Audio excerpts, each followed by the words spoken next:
Welcome to the Tech Egg. Don't get scrambled. Enjoy the video. You'll begin by confirming the source media quality and the app settings.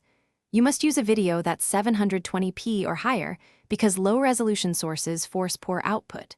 Once confirmed, open Lively, pick the wallpaper, and go to Settings. Set Scale to 100% and Renderer to Auto so the app won't downscale unnecessarily.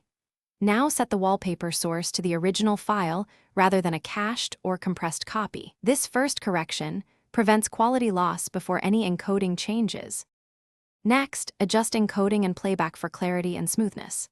Convert or export your wallpaper to H.264 MP4 if it isn't already. This codec balances quality and performance. Then enable GPU acceleration in Lively and in your system if possible, because hardware decoding preserves detail and reduces stuttering. Also set FPS between 30 and 60 and raise bitrate moderately. Higher bitrate retains fine detail. While doing this, make sure resolution matches your display to avoid scaling artifacts during playback. Finally, restart Lively and apply the updated wallpaper to verify improvements under normal use. Test different render options if auto doesn't help. Switch to Direct 3D or OpenGL to see which gives better sharpness on your GPU. Clear Lively's cache and re-add the file to force fresh decoding.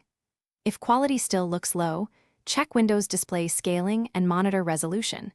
Incorrect scaling or a lower display profile will undo everything. Troubleshooting tip: if issues persist, reinstall Lively or try a different exported bitrate to isolate the. Thanks for watching. Consider subscribing if I helped unscramble your problems.